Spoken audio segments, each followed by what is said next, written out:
Hi, everybody, and welcome into Bird's Eye View. I'm Jay Walker. It is Monday. It's been an action-packed weekend in the world of sports. You had the professional football playoffs going on, a couple of great games yesterday. The Cajun basketball team in action tonight against Georgia State after falling to Georgia Southern. And we're going to talk about all of that on the Sports Gap this afternoon at 4 o'clock. But this afternoon, as I promised you, I'm going to talk a little Cajun baseball. Their head coach, Tony Robichaux, is in the studio with me today. First of all, congratulations on the newest member of the family. Austin's got a brand new bride on New Year's Eve, and so you got them all married off now. Life's good. Life's good. Well, it'll test the marriage now, being empty nesters, but it's good. Sarah wanted a New Year's Eve wedding, so she got it, and he went to Cancun for the honeymoon, and a couple of days later took off to spring training. They invited 10 pitchers up early, so he got back, and 2 days later from the honeymoon took off. So he's in Arizona now. So he married a special girl to be able to, put up with that. So we appreciate what she's doing to let him, continue to try to chase his dream. You're going to be chasing a dream yourself. You've had one for a while now in the 2017 season. The countdowns are already on social media. Okay, it's 31 days, it's 30 days, it's 32 days. Everybody excited about this particular year for a lot of reasons, I think. You had a good, solid year last year. You returned most of your pitching staff, a good part of your offense.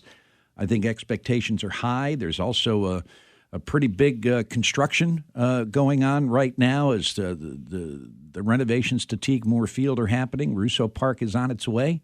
So there's an awful lot to look forward to this year, I think. Well, there is, and you've got so much. I think Coastal Carolina coming in our league too has created some good excitement for us and for the league and for the fans, and so it's all good right now. Everything's the players are working really hard, and we had a really good fall working around everything that we had to work around, and the Lemoyne Company has really been great at allowing us to get in there and continue to work and then work around us too. So we both kind of working around each other, if you will. But it's been really good, for the players to see some of that go up each day, daily, while we're practicing, getting them to understand the magnitude of what we're trying to do, what we're trying to accomplish, and how great our fans are, and our president, administration for being able to, to allow us to build that stadium. And so because of that, I think that's created a lot of excitement, not just for us, but also for the fans too.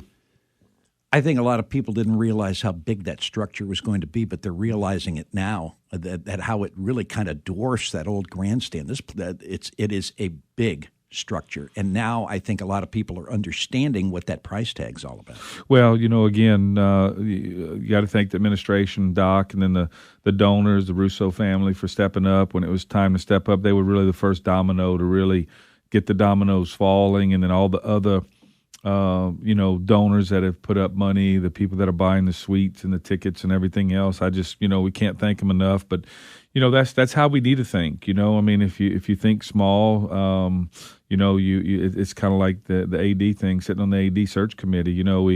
We're trying to continue to make sure that we try to hire a guy that's a big man, because when you think big, the next guy you hire is big, and then he hires big, and then he hires big. But unfortunately, if you go the other way, and you think small, that person hires small, and then he hires small, and then pretty soon, you're not thinking big enough. And so I'm glad that the fans see, what it really entails, what it looks like, and what we really can accomplish here, because that's the one thing that's kept me here is that, we've thought big all along the whole way, and now it's just our administration and the fans are allowing us to now to let it come forth.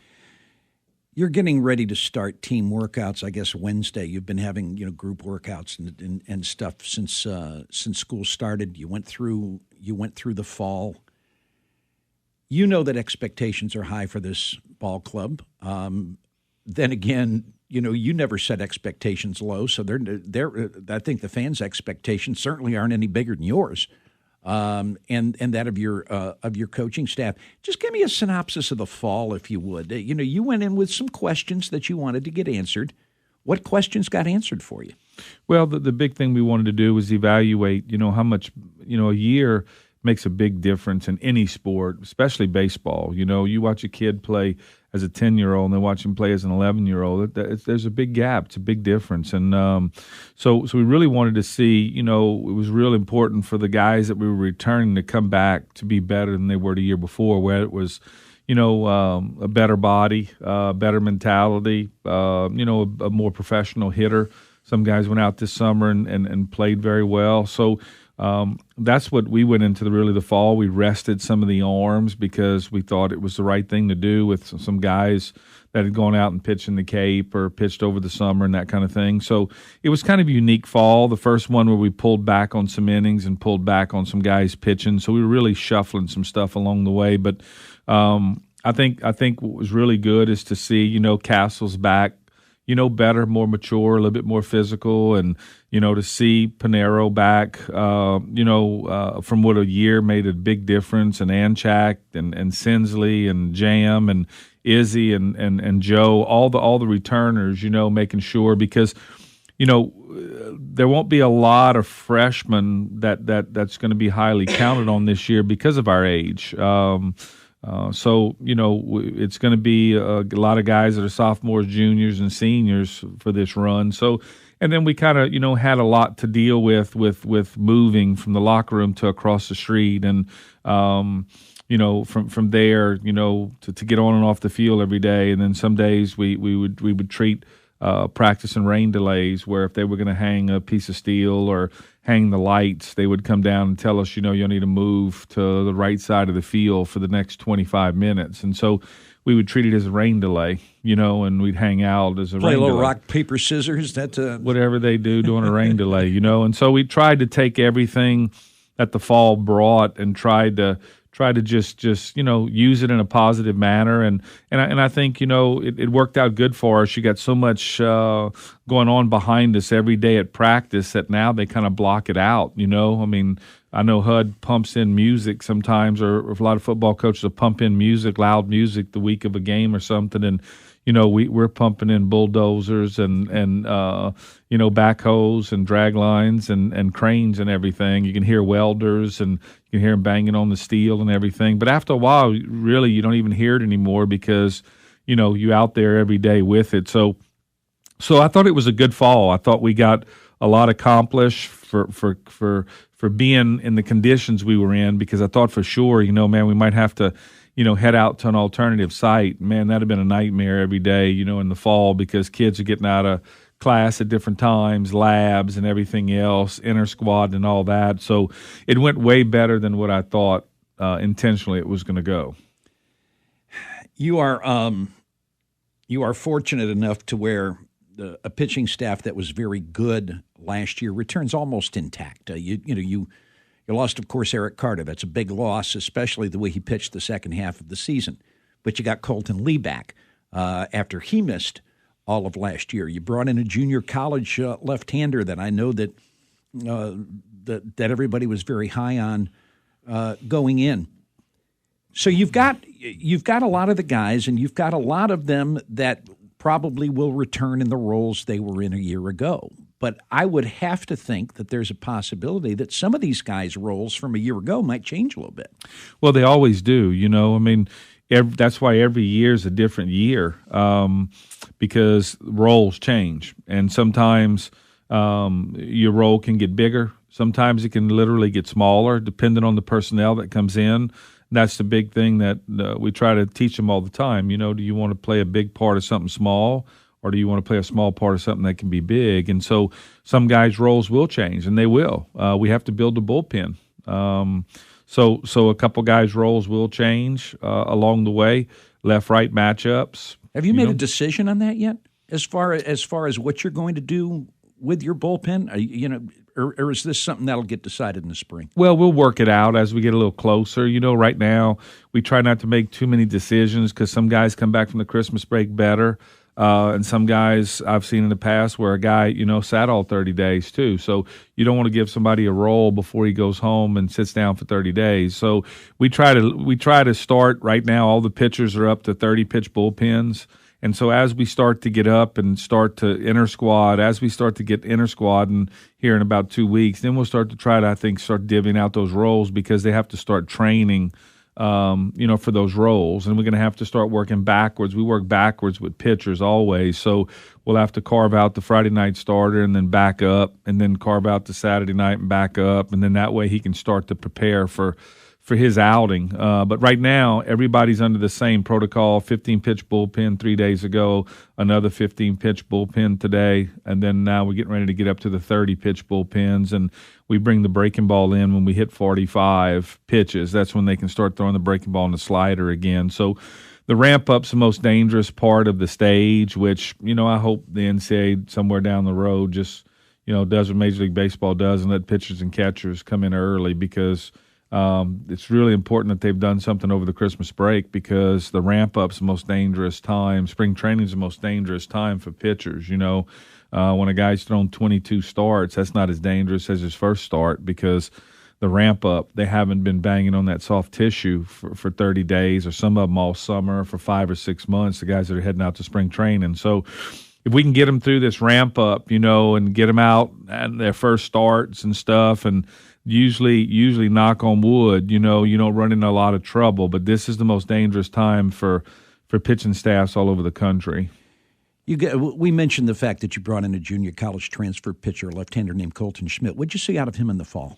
Good. He just pulled an oblique, though, and then we had to shut him down for a while. But he's up and running again. Looks really, really good. He was good until the oblique pull. So that was kind of our only hiccup throughout the fall, really, was an oblique, But other than that, everything works out good. He's got good deception.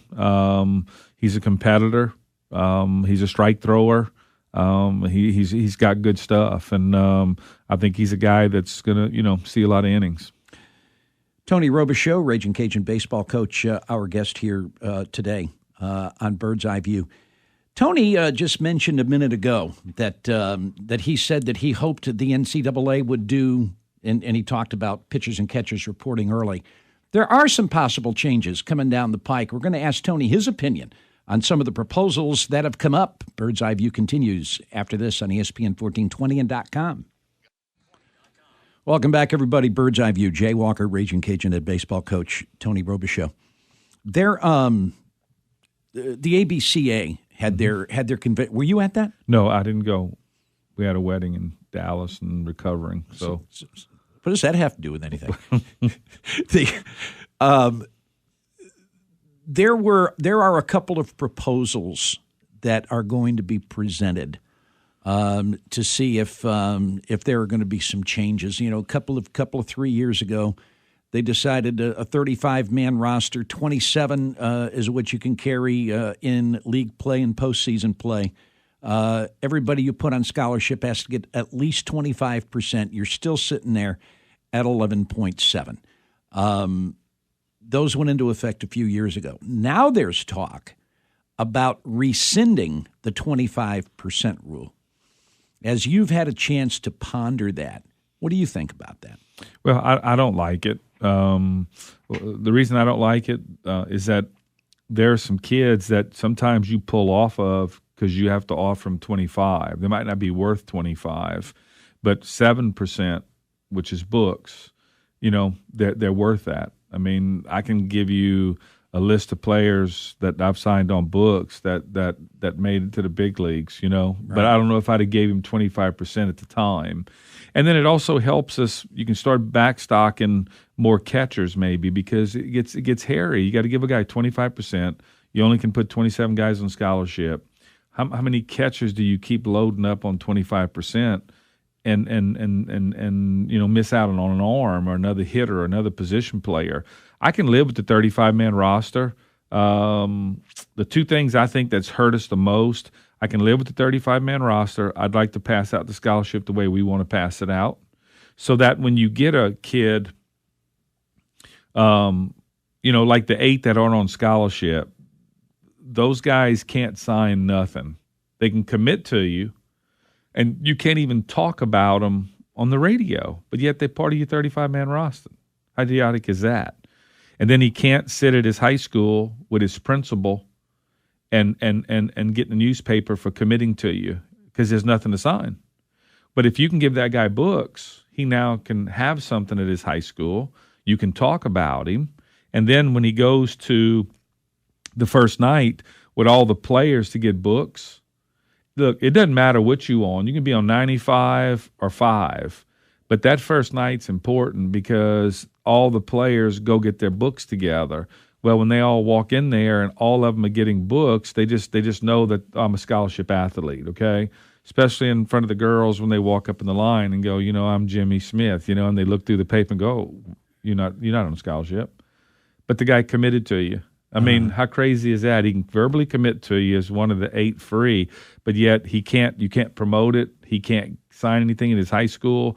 So for that reason, I'm for the books or for the less than 25. Because look, at the end of the day, all that was a knee-jerk reaction to APR. Okay? And at the end of the day, a player never leaves over money. At the end of the day, a player leaves because he's not playing. Look how many basketball and football players transfer. They on full rides. What are they leaving for? It's not a money issue, and it's never been a money issue. That's not why players transfer. They don't transfer because somebody else is going to give me, $200 more. They transfer because they're not playing. That's the kid today. He comes up from the select model where nobody sits the bench. So he's rolling out if he doesn't play. That's just the way it is. And so I can live with the 35. I like passing it out the way we want to pass it out for the sake of the kid. That's a preferred walk on. You could give him books, and then another thing that I'm for is let us, if kids end up with Tommy John or something, as they get to you or whatever in the fall, let us either keep that kid for a year and rehab him, but have him not count against my 27. What would hurt you is if a kid, there's a lot of immoral things going on right now because in pitchers that get injured, we're committing kids at 13 years old now and 14 years old. Well, soon as you sign that kid in November and he has Tommy John that April and May at his high school, you're stuck because you got him on scholarship. He's got a contract for a year. That's if you didn't give him a multi-year, which you can. But we elected not to do that for those reasons. But you give him a scholarship, and then now what coaches are doing is calling those kids and, saying, hey, don't show up. Just don't show up. But the guy's legally got a contract. He can show up if he wants to, but he's going to count against your 27 for the whole year, and yet he has to have Tommy John. To me, that's I just doesn't make any sense, And if I really think we have to take a look at the way baseball is today. They're being overthrown underneath us more than they've ever had in the history of baseball. We're doing more Tommy Johns in the history of baseball. And I think we need to take a look at that and offset some of that. I don't think you should just picture this. Your kid comes into the room that night in April and holding his elbow, and he has to have Tommy John his senior year. Y'all have signed in November. All right, you've gone through all the signing, the social media stuff where they get on there and say, I'm privileged and honored to go play here, So they've gone through all of that. And then picture your son, 2 days after he has Tommy John, which is a big blow to him in his career. A college coach calls in that just signed him in November and tells him, look, man, don't show up here, so they run him off. Now, how does that make that guy feel? Think about that. He just ran into Tommy John and he gets run off, but it's because what they're doing to us, they're saying that you got to count this guy for the whole year. Okay. So now you don't have 27 guys now, you have 26. And that's, to me, that's not right, especially if you just take a peek at what's happened underneath us. I could understand if we were in the healthiest time in baseball in our country, but we're not. Kids are being overthrown, overused. A coach threw a kid 245 pitches in a game, came out and asked him how he felt at 180 pitches. All that's coming to us. You know what I'm saying? And because of that, and we're committing kids at an earlier age today. That's what I'd like to see changed, is that if a kid's injured, let him come, let him rehab, maybe keep him on aid, but have him just not count against your 27. That's my thing. So you're okay if they drop back from the 25%. You're also okay if the roster stays 27/35.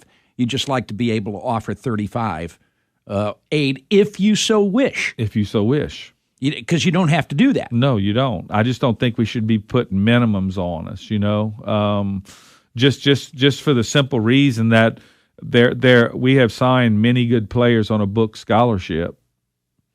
Believe me, because he feels connected to you. He feels that he signed something. In baseball, talk to all the coaches out there. We have to go. Well, there's nothing to sign, but you have to go convince 8 people every year to come for free.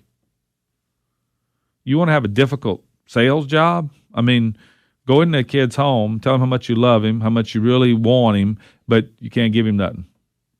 And then you have to fight somebody else who is giving him something. And then he's asking you, well, why do they like me more than you? And then you got to go through the whole spiel of we can only give 27. We're at our 27, and you're just not one of our 27, but we really do like you, But if you could give that kid books, then he feels that he's signing a piece of paper and he feels connected. There's also it's been discussed. I don't know if this is a proposal that's actually going to go and get voted on, but there's also been a discussion about using a headset where the coach can communicate with the catcher to talk about pitch selection. Now, you've had Nick Thurman behind the plate for a couple of years. Nick called his own game. You encourage your catchers to call their own game. Most of them have. Not all of them have. Sometimes you've had to go ahead and call pitches. And they talked about that it might shorten the game a little bit because you won't have the catcher looking over toward the coach, let him go through about 52 signals. He can just say, fastball, miss fastball. Yeah. And that it might speed the game up a little bit. Now, I had to chuckle because they talked about the length of college baseball games, and I learned a long time ago that if you pitch and the catcher throws it back to you and you get ready and you pitch again, you can play a game in 2 hours, 40 minutes or less. I know because you did that the majority of the time last year. So I don't know about, you got to have a headset to do this, but at the same time, it would shorten some of the games. How do you feel about it? Well, one, we want our pitchers to work fast and throw strikes. And so I'm not real keen of the human rain delay up there, So Sure. Now some schools, they methodically want to slow the game down. I understand that. And then some slow it down accidentally because they have to look in all the time. That's one of the reasons I don't like calling pitches is because we like to work fast and throw strikes. And I think you can break a kid's rhythm a lot when the catcher keeps looking in. Now, believe it or not, even Thurman, all our catchers, they look in on every pitch, but he has the option to where when he peeks in, if I'm not giving him something immediately or Daniel, then he immediately is out. He doesn't wait on us. Because it's either you snooze, you lose, coach. Yeah, you if you want something here. Now we're going to do it my way. Well, and so that's the way we work it, But I do know there's a lot of teams that you got to look in, and they've got 2 guys calling fake signals and 1 guy calling real signals, and there's 2 companies out now that you can buy software that crunches all your stuff and. Every day you put a new card in the wristband of the catcher, and then you have the same number code system in your dugout, and which is a nightmare. So I'm for the headset just simply because there's so much more information that we can give the catcher that's tough to give him than just the pitch. Like hey, he's swinging out of his hand. Well, our catchers know what that means, so we could get that into him. We can't get that into him in a wristband. We can get in, fastball in or whatever the case may be, and then there's times that we just want to get in, a slow zone is down, a fast zone is up or up and in. The quicker, the closer you get to the hitter's face or his hands, the ball seems faster to him than when you go low and away. So there's a lot of times we just want to stay in a quick zone. Don't go to a slow zone. Now I don't care what he throws, but he knows you can throw whatever you want to throw, but just stay in these zones. You can't get that in on a wristband because wristbands can get in, fastball in, fastball up, or, we watch the hit and run right here. They might hit and run. There's a lot you can start to get in with a headset versus, just that sweatband and number 1, number 2 for fastball, curveball. All right, so you thumbs up or thumbs down in the headset? I'd be thumbs up. Okay. And so we're going to make sure that passes because Tony said it was okay.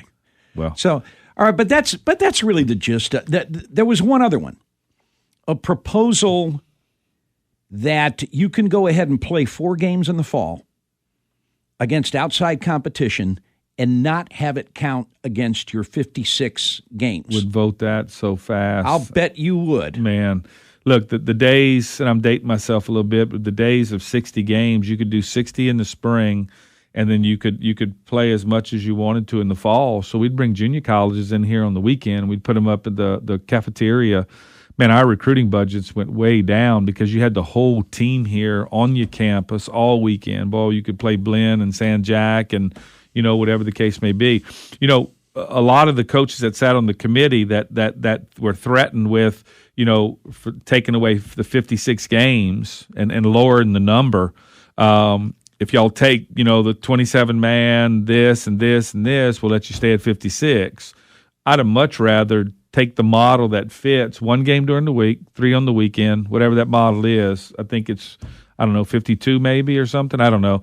And I'd be even willing to take 52 and then 4 in the fall and just, not play 2 games in the middle of the week because of arms and everything else that's going on out there. But I'm so for, play in the fall and man, not have it count against your 56 and then not have that kid lose a redshirt year if you do play him too. That's the next thing you got to look at because see right now if you play against somebody in the fall and it counts against your 56, that you can no longer redshirt that kid. Well, that does you no good because who I really want to play, I don't want to throw Demo in the fall against somebody. I want to throw Colton Schmidt. I want to throw the freshmen, the JC guys that have just came in under our pitching system.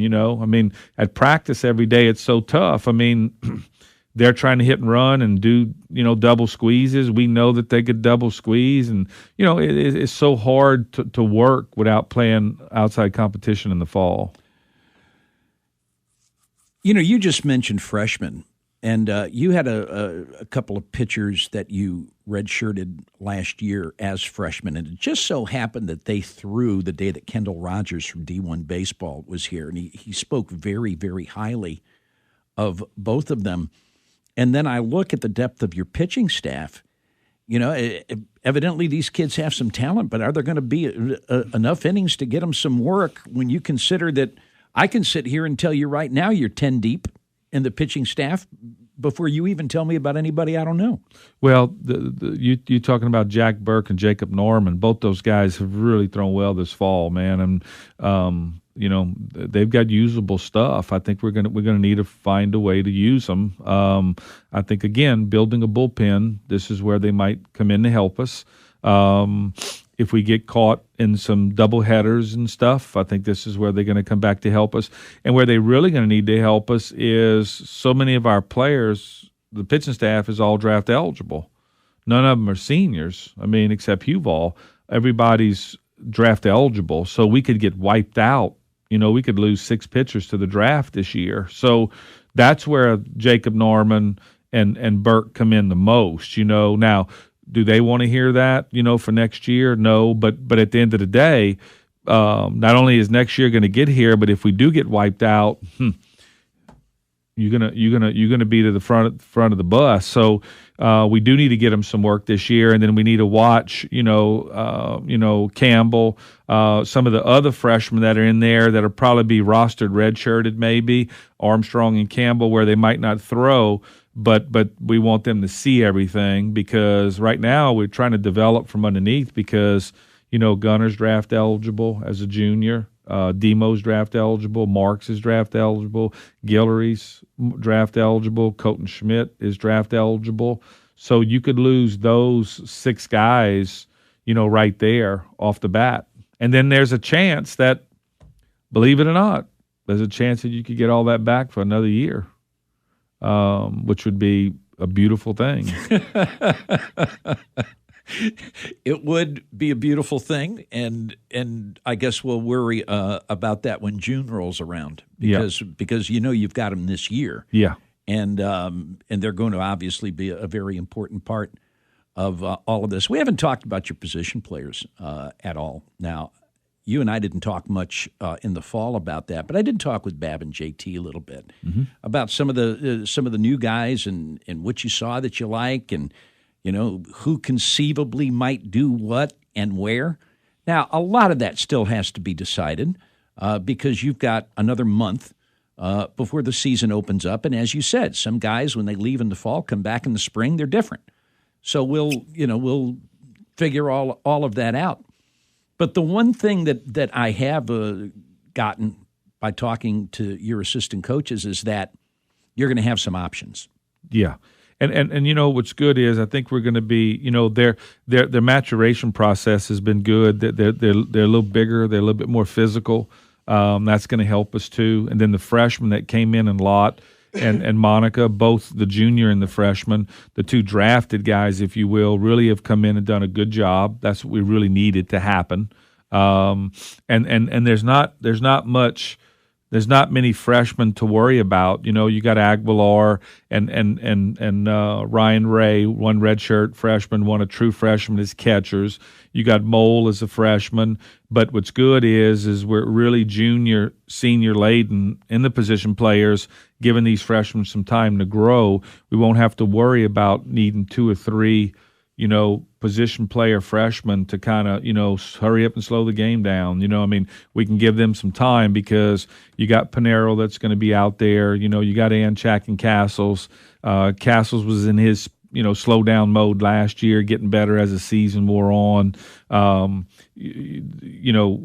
Pinero's back as a senior. You got Anchak back as a senior. They now will lose or leave what they did in junior college now fully because now they're at D1 for good. You got Brent Conrad back, who's got a lot of seasoning. Stover's a junior college guy, but he's been to like 2 or 3 Division I schools or two D1 schools, a junior college and here. So he's been around the loop, Then the outfield jam has gotten a lot better. We put some prescription Oakleys on him, and it's really, really made a big, big difference for him and being able to see the ball and being able to, take his angles and his routes in the outfield. He's a lot better. LaFleur is very, very good defensively in the outfield, but he's a junior. He comes from a good junior college in LSUE. And then Izzy's back, as a senior. That gives us some more age. Joe can go out to center field a lot, depending on that labrum tear, rehab. Sinsley's better, after another year. He's starting to become more of a professional hitter. And then JT's got him and Bab for the second year in the pack offense. And so, that's going to be different too. And we've kind of separated BP this year to where now we're ready to where, the first hour of BP is going to be, pressure offense, where that's all we're going to do is hit and run. It's all we're going to do is bunt and really work at honing in on, I don't want to necessarily say small ball, but just pressure, things that put pressure on the defense. And then later practice, we'll come back to our regular hitting where, this is the one where we can be a little bit more physical, whatever, but not be so physical that all of a sudden you can't move runners, you can't put pressure on the defense. Then we go in these ups and downs. What made Coastal go so good, what made us so good the year we got to Omaha is that, the ability to bunt. The 58-win team had over 100 base hit bunts. When you looked at them offensively, they just looked at this big as power, but they could handle the bat. Coastal could handle the bat on you, And when you can do that, you can shorten the field and you can lengthen the field. Hopefully, if we get better in the pressure offense part of it, I think that's going to help us because I think we can be able to start to shorten the field.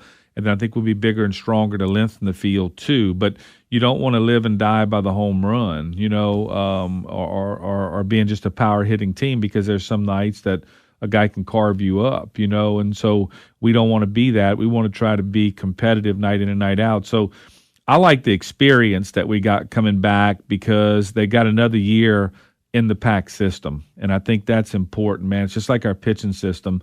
We've already thrown bullpens already, and some guys look way ahead of where they were in the fall. In fact, some of them look like a totally different player. It's the same thing with the hitters. When you come in for the first time, so much is thrown at you. It's like, throwing that rookie, that playbook. When he gets to the NFL, he's frozen.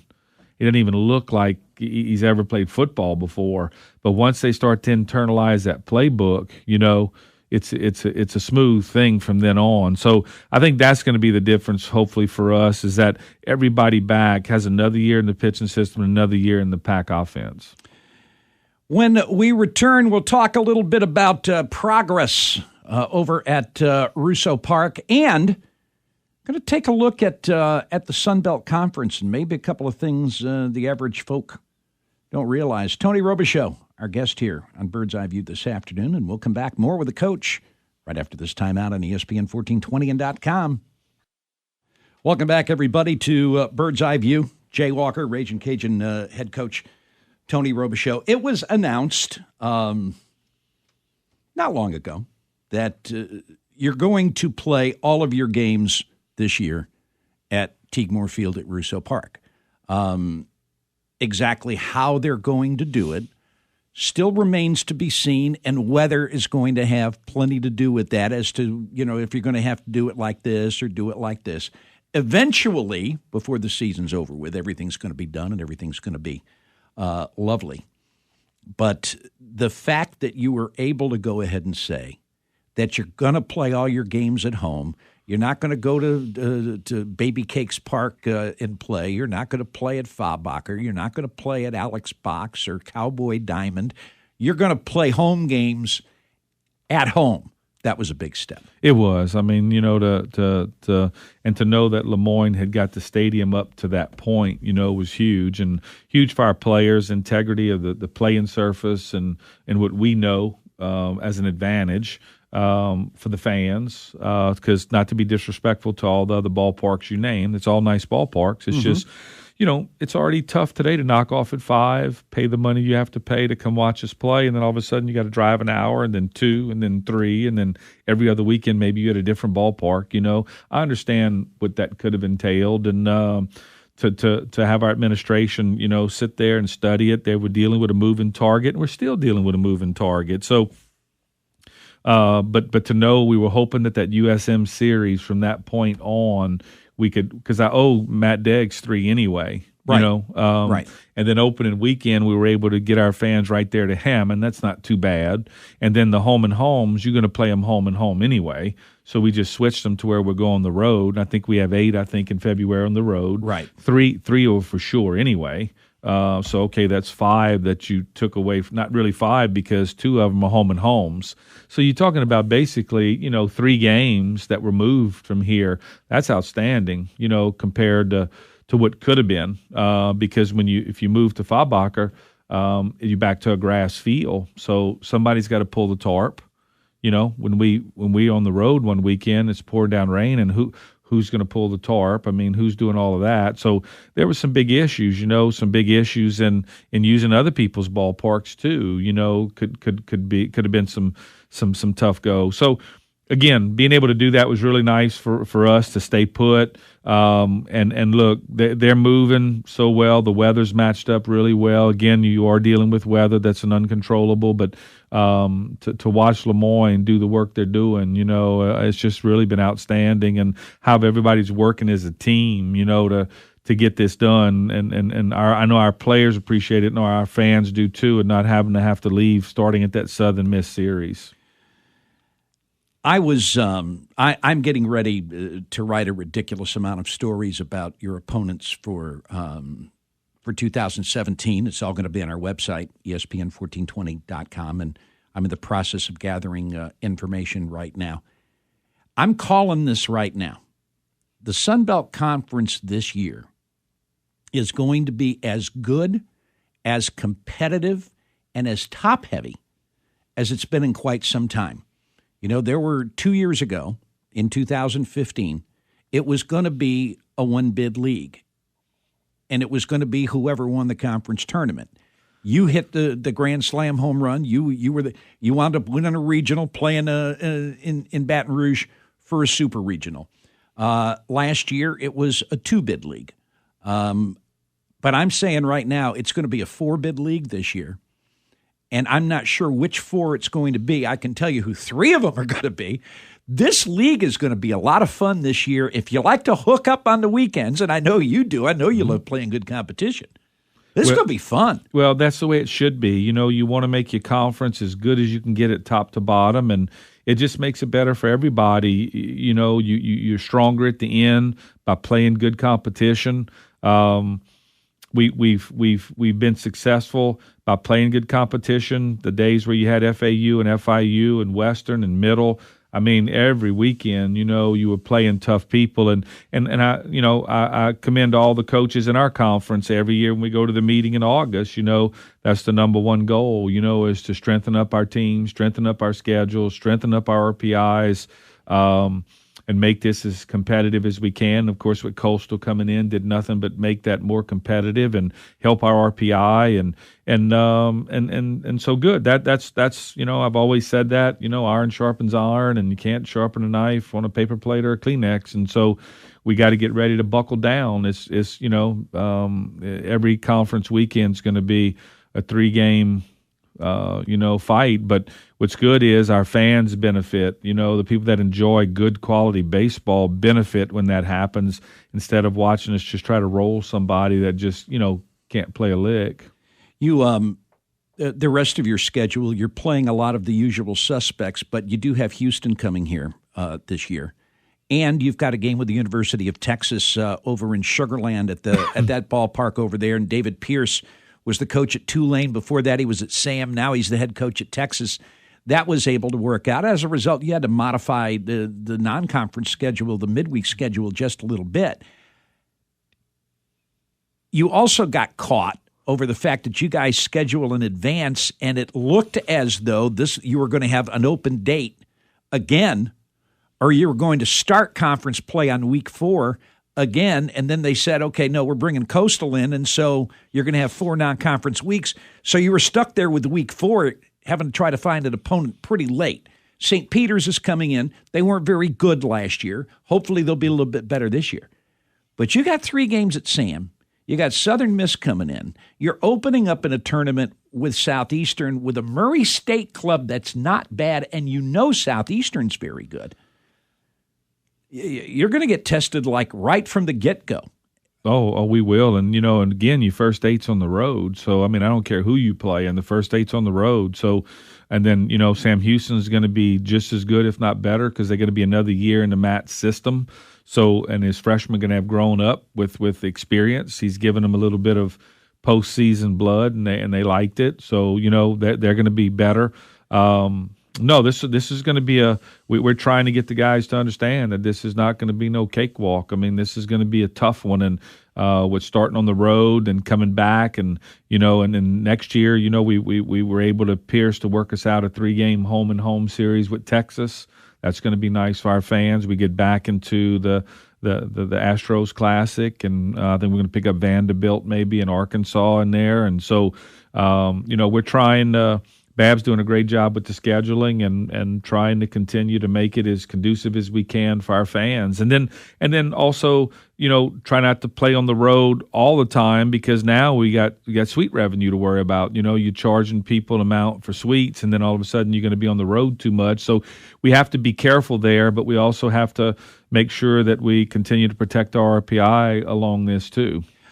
The good news, I guess, in that regard is, you run into it with some other sports where you can't get good people to come in, and they don't mind if you go to their place, but they're not coming in because they don't feel like they get anything from it.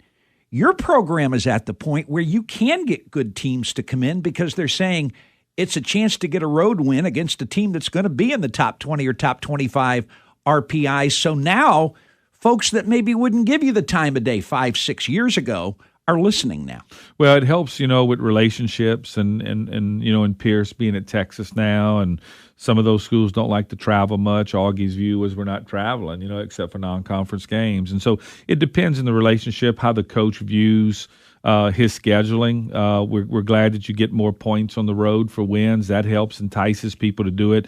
And then you also have to watch when you who you are like us, is because now any average team, they're gonna play above their heads because they're coming for RPI.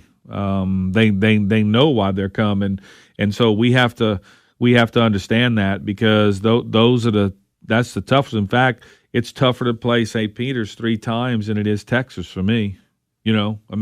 Just because of the name, and not to be disrespectful to them, but fans sometimes don't show up according to who you play in, and then getting into it and all that other kind of stuff. When you add all that up, it's not that easy. So I like getting the 3-game series up. We've continued to play in the Pontiff Classic. That helps us.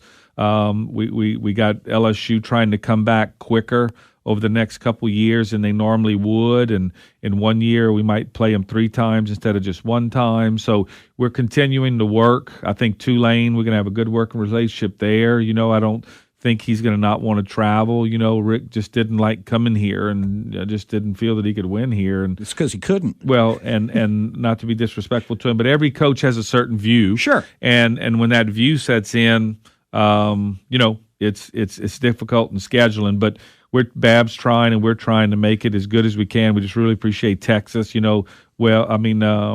Mitch, a couple years ago, coming in here with Alabama for 3, he doesn't need to do that. He can sit right there and play right there those years, but didn't. Texas, the same thing. So we're going to keep trying to keep those type relationships with guys. We like going back to Astros Classic because it puts our players on a pro ballpark and a pro venue, and it also gives our rich Houston Cajun base of fans an opportunity to come in there and see good baseball.